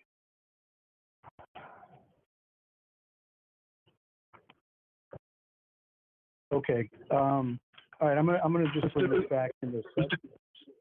Mr. Councilman, Troy Phillips here. Can I just make a quick statement? Yes. Yeah, this is Troy Phillips from Trask Equipment for SLE Oil. Just for the fire chief, just if we're looking for point of references, chief, for similar installations, there's actually Mr. Seppi put it together. It's in Townsend, which borders a residential area. And also there's another, and that's in Georgetown, Mass. And there's another facility that's quite similar to what you're doing right here. It's in Medway, Massachusetts. And Chief Jeff Lynch, I know if you gave him a call, he'd probably go right to it. But that's a very similar facility, and it borders right on a residential neighborhood. So somebody that you could probably reach out and get some views from. And the other thing is we're talking about a lot of water in the third party for fire safety analysis, and everybody knows that in Massachusetts there is no fire safety analysis required on an underground system, because the fire safety analysis for the fire department is all based on where to put the water. And if the system's underground, we're not putting the water anywhere except making mud. So that's just, that's just one of the things we have to take into consideration. Can we do a fire safety analysis on an underground system of 60,000 gallons with the 230s? Absolutely, we can make something up. But that's what we'll be pretty much doing, though, is we'll be making something up. So just so we can get that out there. With all the systems we have out in Massachusetts, then there are no fire safety analysis on those kind of systems. So. Okay, this is Mike Nicolaro. I'd like to just weigh in here if it's an opportune time. Sure, May I? Go ahead. Yep. Sure. I've had a chance to briefly go through, because I'm all about siting and separation distances and making certain that things conform to 58. And from my brief review, it looks like from from the separation distances, you're good. You meet 58. The underground storage is a wonderful thing. I've been involved in above ground tanks, mounded tanks where half the tank is above ground, half the tank is below ground. And, you still have to have some form of protection just to make sure that you don't get flame impingement. But the underground storage tanks are really a real benefit here. And the one thing that I would concentrate on is the 1,000-gallon above ground tank, which is used to, I guess, serve the public coming in to have their propane tanks filled. I think that's something that we may want to come up with a plan to try to maybe shield it from the public in the event something were to go awry. But that and then coupled with obviously the trailers coming in and out, that's a very important thing, because those are above ground, they move, and making certain that you've got the ergonomics and the travel distances that are okay, that would maximize safety. So to me, I'd concentrate on the 1,000-gallon tank and the transports. The underground storage, I have no issue with at all. That's a wonderful thing. I mean, he could have built these things above ground, would have been a lot cheaper. He's got to put in cathodic protection systems and a number of different things in order to make that thing work. And he's willing to do that, which I think is great. So from that standpoint, a very, very preliminary review. I think the site looks good. I think you could probably optimize on safety. There may be some things that I'd like to, maybe request. I mean, really, passive things. I'm not into active systems. Active systems rely on human beings. Passive systems are things that just exist. And in the event that there is an occurrence, that you're relying upon something that doesn't require human intervention. Okay, thank you for that input, Mr. Nicoloro. I just want to bring it back into subcommittee quickly. I still believe that if this is approved, it can be approved with conditions that don't require the council to seek an appropriation from the mayor. I think that we can certainly be provided with feedback and summaries and things along that nature. But I think, if we start requesting an appropriation to hire our own independent counsel, I think we're sort of stepping into the shoes of the fire chief. That's my particular position. I think we can fashion conditions that will ensure that happens without having to spend taxpayer money. Councilor Zephyr, any comments to that? I'd have to see the final conditions, the final draft of conditions before I'm really confident that we can do that we can move ahead. Right now we have a draft, but I really need to know what Attorney Riley would propose as as language for those conditions, and then based on that language, then I would be able to make that determination, Councilor. Yeah, I think we'll have to direct Attorney Riley to the fire code. Councilor Cormier, do you have any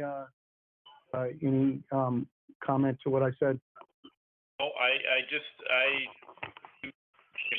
everything that you said. We need Attorney Riley's. We need to get him, involved and find out. I mean, I would love to do this without spending any taxpayer money, but I just want clarification, and I want to make sure that, we're doing this right. That's all. Okay. All right. I'd refer. Excuse me, Counselor. Counselor, this is the fire chief. Go ahead. I wanted to take advantage of Mr. Nicorello a little. He seemed to talk freely. Mr. Nicorello, the city council obviously has a tough decision to make. We really never dealt with this type of propane installation, and I'm trying to give him as much information, but it doesn't reach my level, obviously, until they grant the license. But in relation to gasoline, tanker delivery trucks. There seems to be gas stations in that neighborhood, and I think everybody's getting comfortable with the underground storage. It's more the issue of the delivery trucks of the 18-wheelers coming into the facility, and then the bobtails going out to deliver. Is there any insight you can put on the difference between these type of delivery trucks and the gasoline trucks that are coming into the gasoline stations on a daily basis?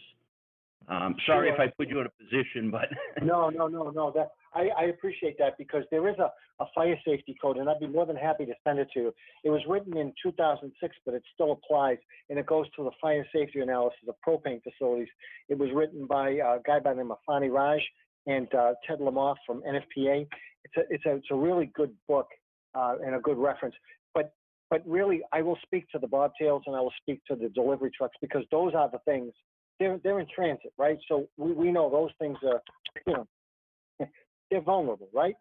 So then the question is, when a bobtail pulls up and it's ready to offload, typically what happens is, if there is an emergency shutdown, there are systems that, if in the event that there was a hose that pulled away, or if there was something that went awry, there's control systems that will actually shut down and minimize the amount of liquid that gets spilled. Now that is versus what happens in a gasoline incident, right? Because they don't have any of that stuff. But in NFPA 58, if you go there, you'll see that there are requirements for emergency shutdowns. So that is one layer of protection. And obviously there are safety reliefs on the tanks to make sure that you don't overfill the tanks. And I can send you a couple of excerpts that would help you if in fact you haven't really delved into this. But like anything else, if this is something that you don't have in your town, you don't have to know it. But if it's in your town, you have to know it. I'd be more than happy to send you this document, because it's pretty easy to read, bring you right up to speed. You'll be in a good place. But would an incident involving a bobtail or an 18-wheeler be similar to an incident with a gasoline tanker? I guess if you could speak about that to the city councilor, to the council, that's related to if we had an incident with a gasoline tanker, would it be that much different than a propane tanker? I can tell you this, that I've seen the gasoline tanker explode. And I don't know if you recollect this, but it might have been somewhere in the late 70s. It was in Kendall Square. It was a Burke trailer that was going around a rotary, and it was going a little too fast, and eventually tipped over, and there was a brief moment, and it exploded, and it went into flames. The propane trucks are configured a little differently in terms of how the structure is. So my sense is, and based on what I know, is a propane truck is more resilient and doesn't have the same length and the ability for it to topple and explode. So my sense is that those trucks are a little bit more easy to get to a place where it's not going to be as explosive as a gasoline truck. But propane will eventually, when it does vaporize, it's heavier than air, will find its way into catch basins. And that's something that I'm a fan of. When I'm in a plant, I want to make sure that wherever that offload is, there isn't anything that is underground. It could be a conduit for any type of leakage. So that's the slight distinction between gasoline and propane. But it's fair to say that they're both very similar in the hazard that they impose on that side of the city. They're both flammable. They're similar. They behave differently. The LEL, the lower explosive limit, the higher explosive limit is a little different. So they have different characteristics. But understanding the fluid that you're dealing with is important, and the people that deal with it need to understand that. But yeah, it's safe to say that if not treated properly, they can be dangerous to the public. Yeah. Thank you. That was very good. I agree with you. I'm just asking these questions to help the council understand it. Hey, the most important thing, Chief, here is that whatever gets installed, you want it to be safe. I want it to be safe. If I'm going to put my name on something, it's got to be safe. I've been doing this, like I say, for 40 years, and so far so good.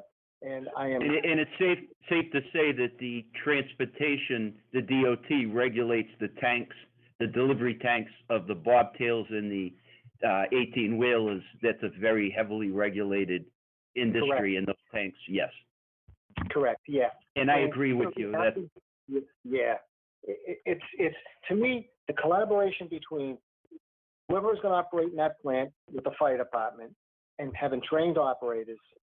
And just to me that is the embodiment of safety, I would I would want to make sure, and I'm sure my counterpart there would also want to make sure that all of that would fall into place, because we're both putting our names on something that I want to be proud of something. I don't. It's an interesting area. It's new to Leominster. I understand it. And you need to feel some form of comfort that you've done your due diligence. Thank you. That was very good. I appreciate your candidacy. Yeah. No. Hey, if you want to call me off the record, that's fine. I have no issue. I just want to make sure the industry's safe. Thank you very much. Mr. Chairman, I have a question. Go ahead, Councilor. It's for the chief. Chief, we have a number of subdivisions in the city that have underground propane tanks. What's the process when fire prevention goes out there issuing permits for those? So the permit comes into our office for the underground, and our fire prevention officers will go out and before the tank is filled in, they'll do a visual inspection. Obviously we make sure that the permit is and the work is being done by someone certified in that field, and they seem to have a knowledge of what they're doing. So does fire prevention put any extra emphasis on the propane underground tanks as opposed to above ground oil tanks? I mean, would one weigh more heavily than the other? Yeah. So we take both of them very serious, but the propane is a flammable gas, flammable liquid when it's stored. And home heating oil is a combustible fluid. So it's not a flammable fluid, it's a combustible fluid. And, we inspect both, and they're both, in our codes. And, both are treated with great importance. But we deal with propane a lot.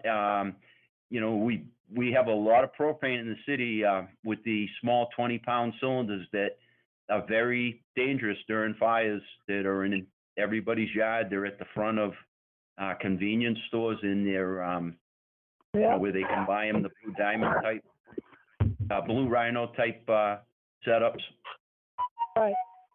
Yeah, I was most curious because we have, in concentrated neighborhoods, we've got it a lot up off of Willard Street where people want gas and they don't have a gas line going. There are a lot of underground tanks, which ultimately, obviously, has a number of delivery trucks filling those tanks. So you're saying that's pretty much a normal process then? Yeah, that's correct.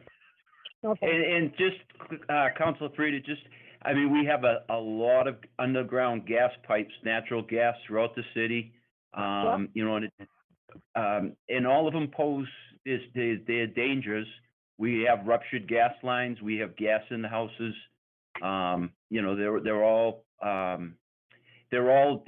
all have their dangers, but they're all heavily regulated, and we take them all serious. Right. Well, that's why, because this is relatively new, that there's so many underground tanks being installed for propane. Propane is getting to be a pretty popular utility. I was just curious as to whether the department had any extra caution on that type of installation. Yeah, no, we just, no, we treat it with the utmost respect, and we, make sure it's installed in the code. Regardless if Fraticelli's granted this, we still have propane trucks driving through the city on a daily basis. We have the rail where the rail cars are coming in, and they're bringing propane and other, flammable gases through the North Leominster section of the city. So we train on it, we prepare on it, we have the mutual aid system. We inspect facilities. It's what we do. Thank you. Yeah, this is Mike. I can add on to that. The underground storage, which I'm sure the chief would agree, cathodic protection systems, which prevent the tanks from rusting out. They usually have a sacrificial, piece of a metal. It's called an anode that will rust instead of the tank. And underground storage to me is really a good thing. Anything that's above ground, I think that's what the chief. And I don't want to speak for the chief, but I think anything that's above ground, whether it's transport or whether it's a stationary tank, those are the things that you really want to watch. That's correct. And, anytime we have an incident where one is involved in fire, and we do, is we obviously cool the tanks down. But it seems like the tanks, there is a levy occasionally, but it seems like under fire conditions with the proper venting system and the proper installations, they perform the way they're supposed to.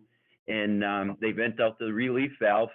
And if there's fire in the area, the escaping gas will burn off. And we cool the tank down till the pressure is reduced. It's hard to say that there's never ever going to be a catastrophic event, but I think so much safety is built in this. As long as it's installed right, it makes my mind at ease much better. Or the trucks that are coming in are inspected by the DOT and all of that, which they are now. No, I agree with you, Chief.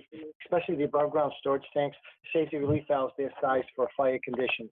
So if a flame did impinge on that tank, the chances of that tank ever bloodying minimal, only because the relief valve can release the amount of propane that's been vaporized by virtue of a fire that's impinged upon it. That's the beauty about today's technology versus maybe things that might have been installed in the 60s and 70s. So that's a good point, Chief.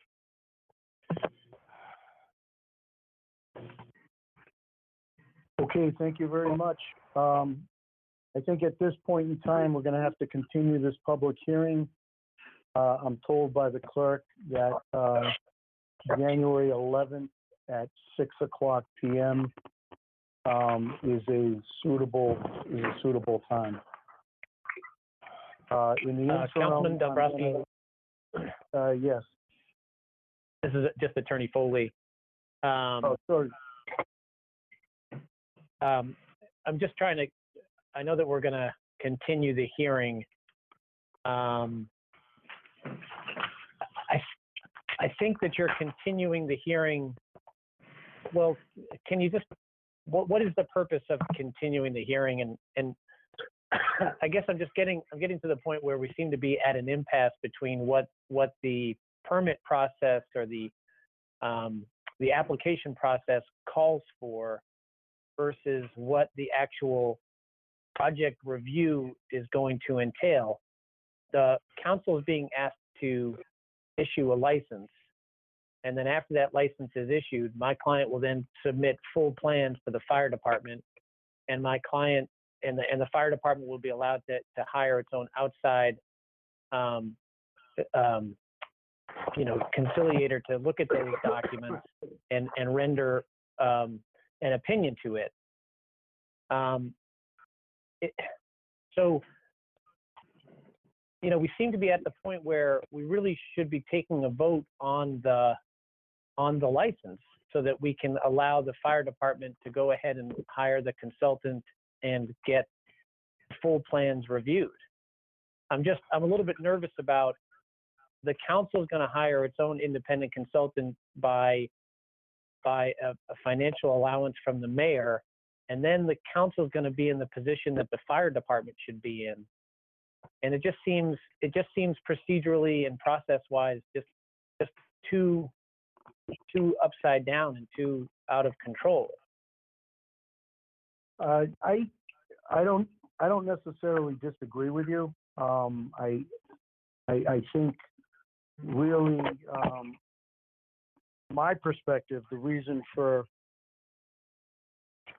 making reconciling this with Attorney Riley is to understand exactly how we can condition the independent consultant to this license, if at all. And then the council is going to have to make a decision based on those circumstances. I think the way paragraph 3 is worded, perhaps with some tweaking, I believe will suffice. But again, I think that there are counselors. I mean, you've been on this line as long as I have. I believe there are counselors that have voiced that they have a concern with that, and they have a concern with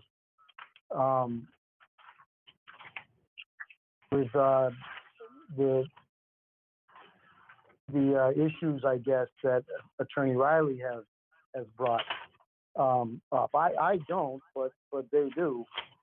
And then the question I think you got to ask yourself is,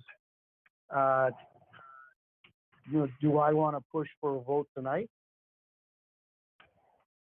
based on what you've heard, or do we want to do essentially what we've discussed the last few meetings, which is to come to some type of resolution on that issue and then have a vote. But that's where I think people are.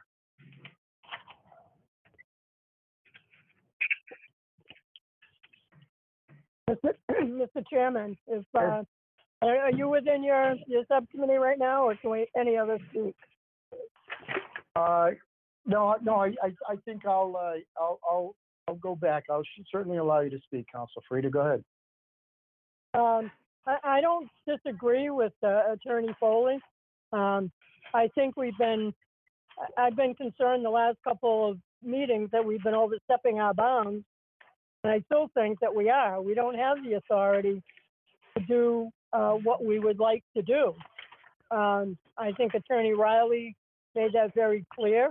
I don't know why there seems to be some concern that it's a gray area. I'm not sure that that's the case. And I really don't understand what our issue is. If we issue the license, if we issue it or we don't issue it, one or the other, it then goes to the fire chief. He has the authority to go with the consultant. He has the authority to put the conditions to the permit that we would like to have, but it's in the proper format. I just don't see it as complicated as you're describing it. I mean, I think we have the authority to expand the license or not, if we want to or we don't. We have to put our trust in the fire chief and the other departments in the city to say, no, once they see the plan, this is not a good plan for that area. If we say it's a good plan, they go with it with conditions and the help of a consultant, then fine. But that's not our job. And I'm just concerned that we're going to get ourselves into a situation here that isn't going to be a good one. And I think one of the councilors alluded to that same concern.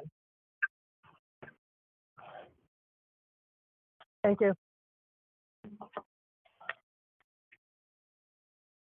Well, again, you know, it's my position that I think we can come up with conditions that will work for everybody.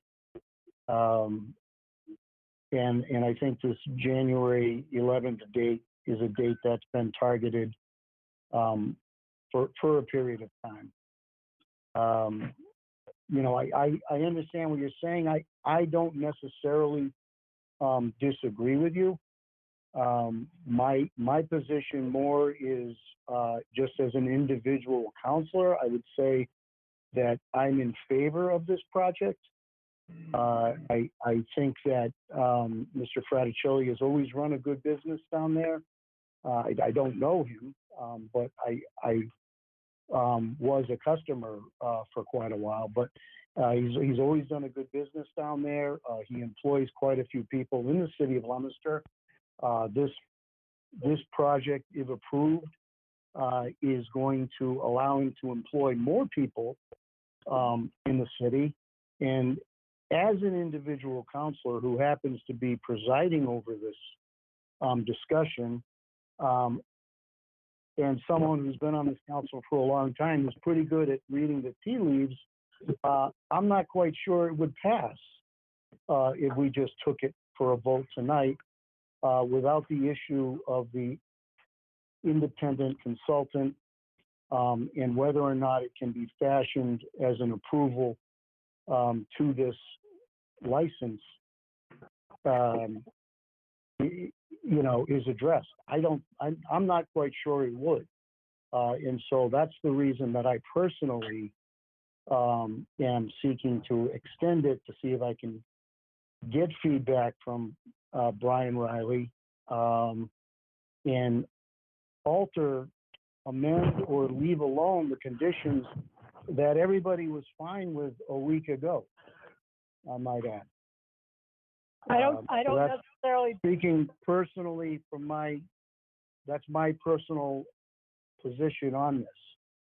Anybody want to chime in with something different? Let me know. I don't necessarily disagree with you, but then January 11th comes, and if Brian Riley's opinion remains the same, and we're doing exactly what we're doing now, then it's going to have to go to a vote, and the councils are going to have to make a decision. Do you want to do the license or not? Whether it's tonight or whether it's January 11th. I don't disagree, but I think it's an issue out there that I think people on this council are going to want resolved before they cast a vote in a way that I personally would like them to cast it. That's just, you know, me listening to the questions that are asked and the answers and the feedback that I'm getting. Are all councilors concerned about Attorney Riley's opinion? I haven't heard that. I think it's more the fact that this is a very new process for the city, and that I think probably everybody learned a lot tonight just from the answers given by the consultants. This is Mike. Can I offer a suggestion here? I've been involved in a couple of projects, and I'll go back to 2004, which is 16 years ago, and I was working, on behalf of Yankee Gas to build an LNG facility in Waterbury, Connecticut, and the Department of Public Utilities in Connecticut wanted to move forward with the project, but they had no internal expertise. And as a result, they hired a third party to represent them, but at the expense of Yankee Gas, which is now Northeast Utilities, which is now Eversource. And that is typical. We've seen this. I've seen it a number of times. So I guess the point is, if Fraticelli is willing to pay for a third party that will represent you, I'm not sure what the issue is. Well, you're preaching to the choir. I understand that. The problem is we got a last minute opinion from the city solicitor that basically said that we may not have the authority to do that. We may not have the authority to hire an independent consultant. But suppose Fred I just again, I'm not putting words into his mouth, but I think I think at this point he would be willing to retain with you. If Fred is telling you to do this and he wants to move this project forward, is the council okay with that? I understand that. I think the council initially was fine with the conditions, and the issue was just selecting an independent consultant, and then all that became far more complicated. And I know that several councilors tonight have voiced an apprehension because of that issue. So I would say. Mr. Chairman, Councilor Ardinger here. May I ask a question? Who are you asking to? To anyone that can answer the question. I'm a little confused as to what the issue is with the city solicitor, because as I understand what the city solicitor is saying is that we as a council may not be able to authorize the payment, but if Mr. Fraticelli is paying for it, doesn't that become a moot point? No, if you read the opinion in its full, it doesn't necessarily become a moot point, unfortunately. I wish it did. No, Okay. Mr. Chairman, Councilor Angelini. Yep. Very briefly, I believe the issue is that the problem that Attorney Riley raised is that we can't have the applicant pay for the consultant engineer. The council, if the money were appropriated from the mayor, we could. But that's how I interpret it. Am I correct in that assumption? Because that's the issue. It was a rate that we found out about it about 3:30 this afternoon, or 4 o'clock. Yeah, I mean, I think what you said is correct, but I personally don't want to be in the propane installation supervision business. I just want to make sure that we have conditions attached to the license that everybody's comfortable with, and that once it leaves our desk, we're comfortable that it's going to get installed properly and safely and then monitored thereon. It's really that simple. Mr. Chairman, Councilor Frida again. Sure. Just in answer to the Ward 5 councilor's comment, I do believe that, and to Councilor Adinger as well, the only difference here with that opinion is that a consultant can be hired, but it's through the fire department. Mr. Fraticelli can pay for it and aid the fire department with that consultant, not the city council. That's the issue. We're not in that authority to do that, but the fire chief is. I think that's the whole issue. No, I don't disagree, but we're talking about conditions of a license. I'm going to bring this into. Look, guys, this is the bottom line. I'm in favor of granting this license. I don't have a problem trying to put conditions. I've already have conditions towards approving the license. Nobody had a problem with those conditions until 3:30 p.m. this afternoon. Having said that, it really is going to come down to an issue of whether or not we can add as a condition that Mr. Fraticelli, on behalf of the fire chief, engage an independent consultant to work with the fire chief. If we can add that as a condition to our license. Okay, that's what it really comes down to. You know, I believe we can. I believe the fire code says we can do that. We just need confirmation of that. But I'm pretty sure the fire chief is going to hire an independent consultant. So I don't have a problem going forward with the other conditions in place.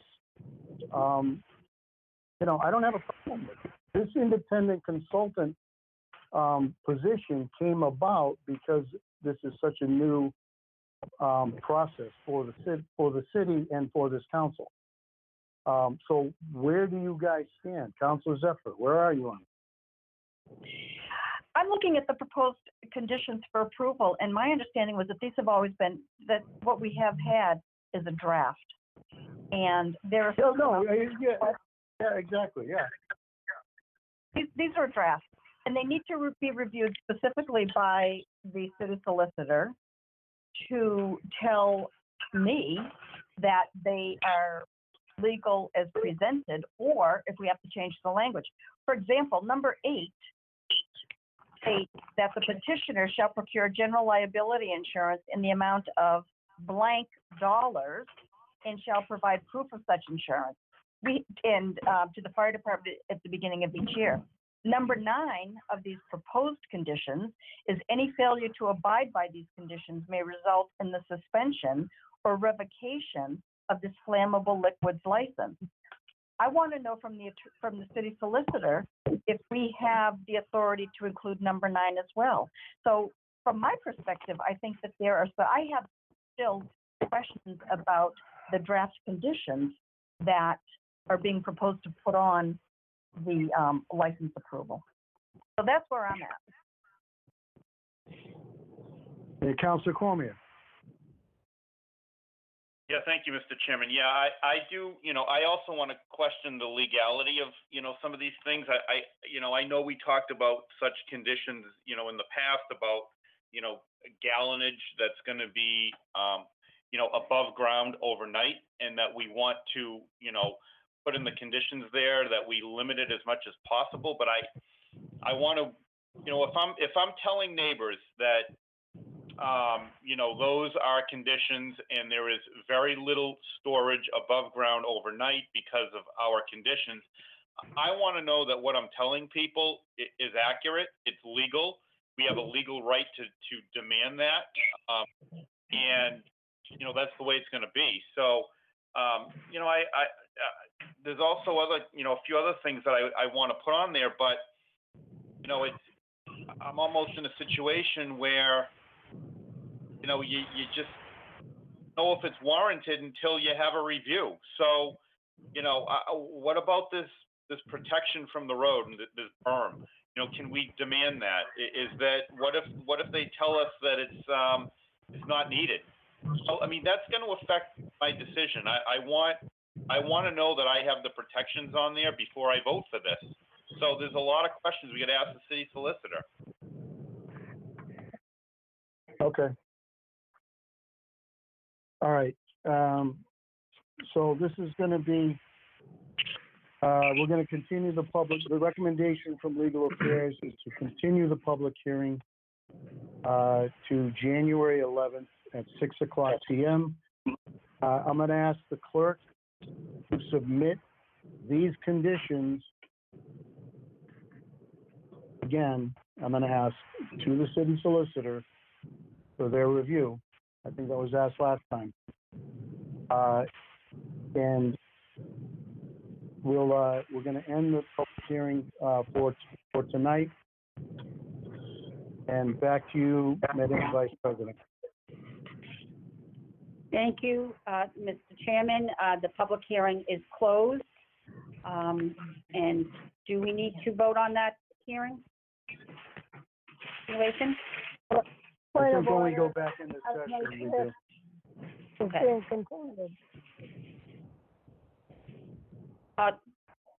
Councilor Frida, you have a point of order? Yeah, it's being continued, not closed. Yes, continue. I'm sorry. Yes, that was a slip of the tongue. Closed. Continue. But it's, yeah, continued to January 11th, 6 o'clock. Okay, so we need to go back into our regular session. Do I have a motion for that? So moved. Counselor And a Angelini. second? And a second? I'll second it. Counselor Shalfo Zephyr. Thank you. All right, so we are back in regular session. Did you want to go forward with that, setting that hearing, Councilor Dabrowski, or you want to go right to 1721? Well, I mean, it is 1721. Right. I just, further time and vote on continuing the public hearing to January 11th, 2021 at 6 o'clock PM. Okay, so that is your recommendation. Do you want me to poll your committee? Yep. The recommendation is for further time on 1721. Councilor Shalfo Zephyr. I agree. Councilor David Cormier. I also agree. And the recommendation is for continuing the public hearing to January 11th at 6 o'clock. Is there any opposition to that? Okay, hearing none, the hearing is continued to January 11th, 2021 at 6 o'clock. So now you've heard the unanimous recommendation of the Legal Affairs Committee to give 1721 further time. Is there any discussion? Yes, Steve Fraticelli here. Mr. Fraticelli, this is for the council to vote on further time. They never gave it fair counsel to chime in at the end of the meeting. This is, I'm asking for a vote of the city council right now, Mr. Fraticelli. So is there any discussion of the city council? Or hearing none, this will be by roll call vote. Councilor Frida? Nay.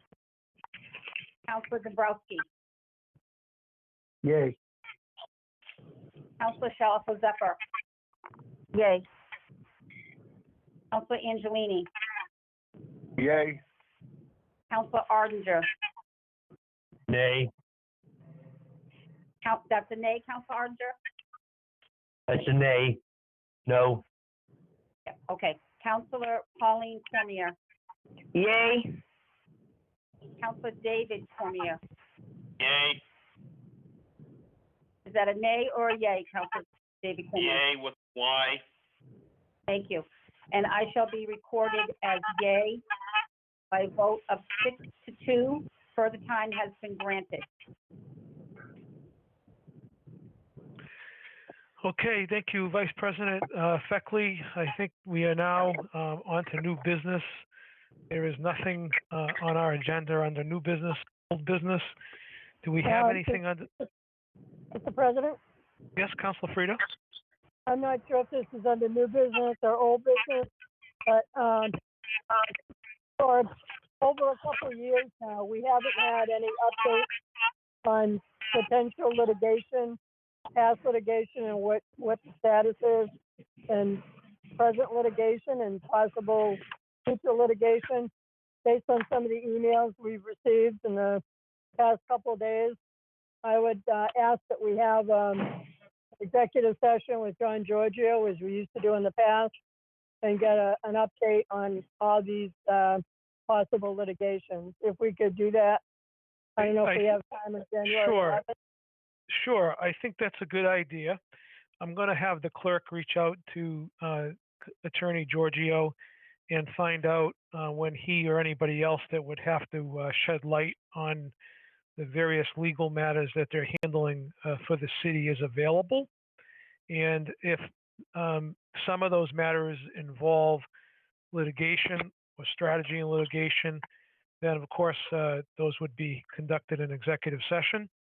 And we will. They've always been an executive session.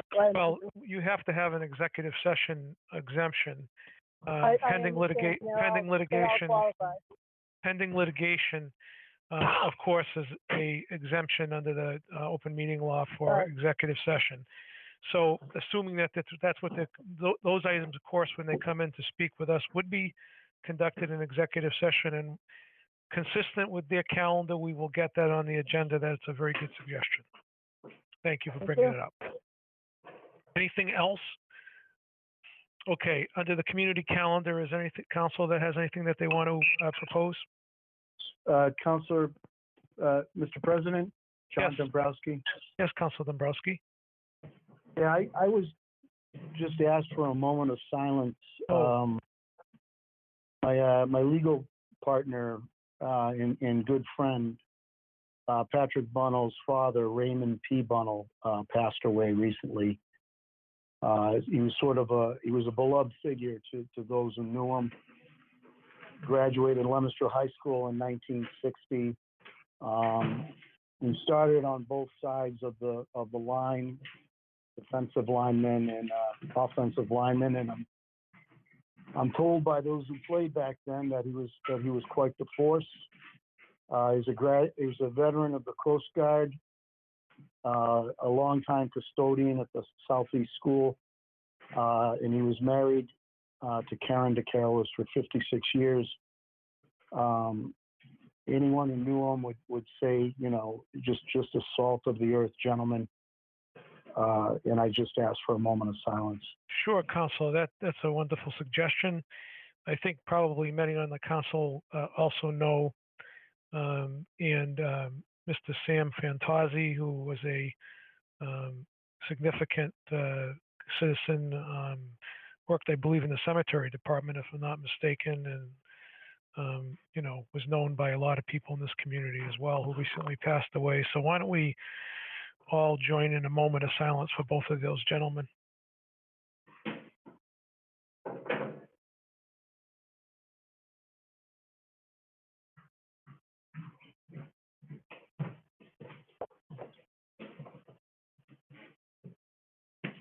Thank you very much.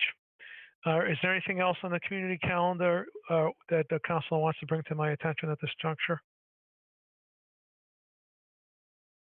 Okay, hearing none, I'll entertain a motion to adjourn.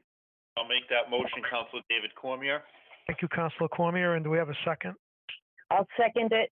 Thank you, Councilor Pauline Cormier. All those in favor of adjournment, please say aye. Aye. Aye. Anyone opposed? We are adjourned. Thank you very much for your attending this special meeting all. And a Merry Christmas and Happy Holiday to everybody. And we will see you all again on the 28th. Merry Christmas. Merry Christmas, everyone. Merry Christmas.